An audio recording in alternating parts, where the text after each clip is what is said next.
So the basic blueprint for blowing up an artist brand, for increasing your audience, is the same as it's been since we invented art. That's the good news. All right. Since we were painting walls on a cave 20,000 years ago or whatever, it's the same formula. Get the art and the artist in front of new eyeballs and let them do their thing. When you do that, a small percentage of those eyeballs connect and they're like, oh, I like that. That's my jam. That's cool. And you have to lather, rinse, repeat a lot to get that core fan base going. Like back in the day when you used to get a record deal with a major label, you'd sign that deal, the ink would be dry, and they say, now we got to get you in front of 30 million people.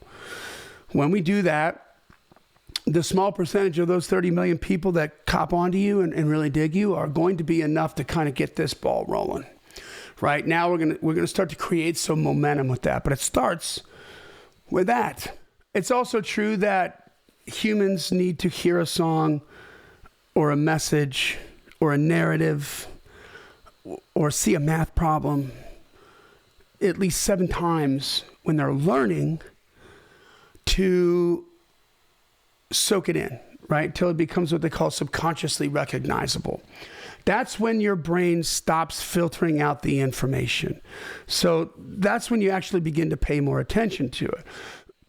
A lot of you performers have learned the power of repetition. Sometimes when you want them to do something, you might tell them twice from a live stage because they need to hear it once because they were talking the first time. Then you repeat it, now they heard it. Or still you get people like, wait, what'd he say? What'd he say? Wait, what? I wouldn't pay attention. What? Exactly, right? It's the way it works. Because we need to have this repetition, we need to hear stuff at least 7 times, and we need to hear it multiple times beyond that to get into it. We got to factor that in, right? So let's just go to marketing and advertising 101. You need 2 things to effectively expose a product or an artist or a song or a video to enough people and to do it effectively, to make it connect with that consumer. You need reach, so you need to get to those people. You need to get to millions of people.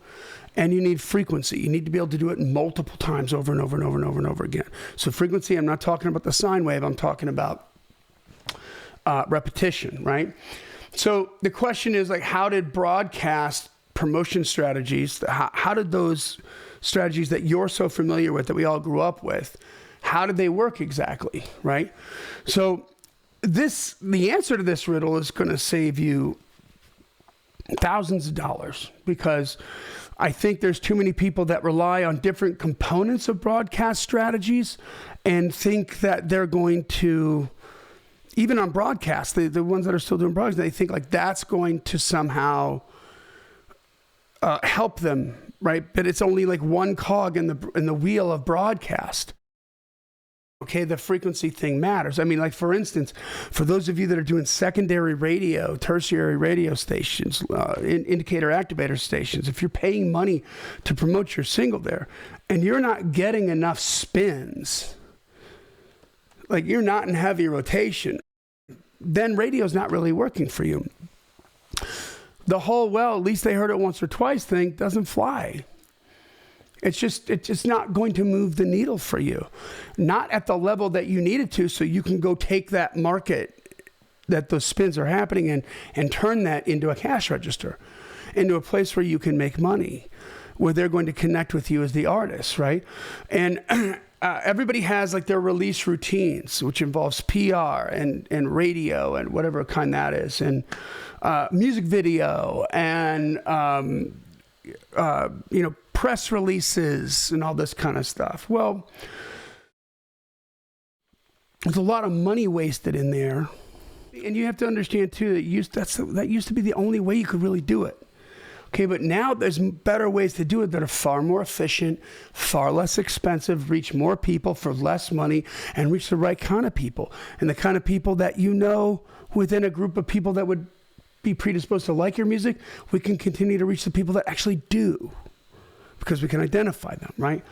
But on a broadcast situation, everybody has their release routines, and I'm constantly fielding questions from investors and artists and indie labels and management companies, like, how do we get our money back on digital? Like, if we spend $5,000 on ads, how do I get back, $5,001, a return on my investment? And I like to ask them, I say, well, the last release you went to radio, right? They're like, yeah. I said, okay, so how much did you spend on that? And how did it work? How did you get a return? And what was your return? And the typical answer is, I don't know. And we didn't get a return. That's why we're here, Johnny. That's why we're here talking to you. Okay, so right off the bat, I can tell you that we're doing better because we're going to, if the worst case scenario, if I don't move the needle, at least you're going to have a bunch of data and find out who liked it. We are going to move the needle, but I'm going to do better right off the bat because you're going to get data as an immediate return on the investment. But it always amazes me that they haven't thought about it. They don't pay attention to the fact that it's not working. Because it's the devil that they know and not the devil they don't. And so it's a routine, right? It's a habit that they get into. And if they switch to the digital strategy, all of a sudden they want to spend $5,000 and get back 10, but they just walked off, a $5,000 or $10,000 ad campaign, radio promotion campaign that got them nothing. But they feel like that does something, even though they can't quantify it if I put a gun to their head. So that's the answer. I don't know. So we need to be clear on how it all used to work. My point in telling you this is, how did it work? How did you go from getting a record deal to getting some spins in a market, and all of a sudden it turns into record sales and it turns into ticket sales? And they know you. How did that work, right? So let's break that down. Once we figure out how it actually worked when it was happening and we had captive audiences and there's only two choices to listen to music, we can find out what's broken. And when we find out what's broken and we find out what's not working on these platforms, then we can take why it was working on broadcast promotion strategies and apply it to digital strategies, but make the adjustments we need to make on how it's presented in the infrastructure so that it will work on digital, because the psychological tactics are the same.